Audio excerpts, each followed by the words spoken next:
Today's lesson of the week, coming from the book Managing Oneself by Peter Drucker, is on how to find your strengths.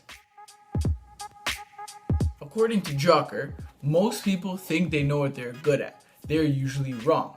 If one wants to build their performance and maximize their capabilities, one must focus on their strengths and not their weaknesses.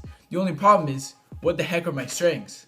So if you do want to find your strengths, Drucker says there's only one way to do so, and this is through feedback analysis. And feedback analysis is basically, whenever you make a key decision or take a key action, write down what you expect will happen. 9 or 12 months later, compare the actual results with your expectations. So basically, using feedback analysis, you'll be able to find what you're good at and what you're not good at. So for example, let's say one of your key actions is getting hired by a sales firm. So before you go into it, you're going to write down your expectations, what you think is going to happen. And then 9 to 12 months later, after you get experience, after you see, put yourself out there, you're going to compare your results with your expectations. So let's say you wrote, I expect to make 50K from sales commissions, and once you get there, you sell 25K. Okay, you're going to realize that you probably suck at sales.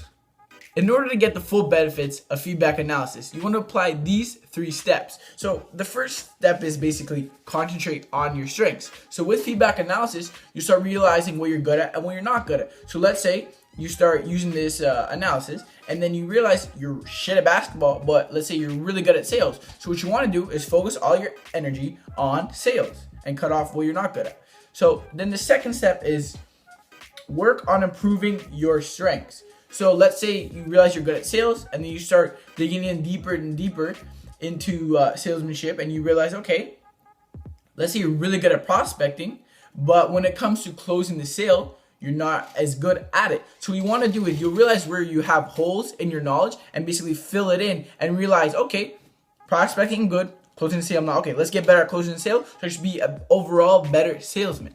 And then the third step is basically discover where your intellectual arrogance is causing disabling ignorance and overcome it.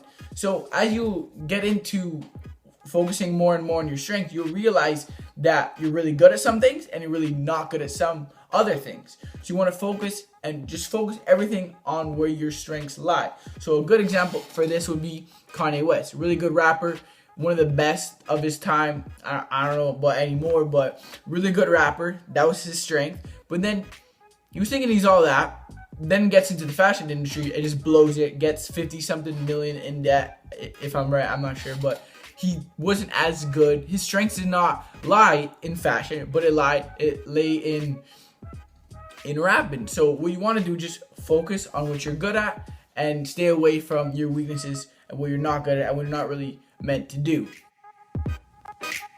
So to recap, in order to find your strengths, you must use feedback analysis. And the reason you use feedback analysis, use this basically as a guide towards finding your strengths and basically finding what you're made to do.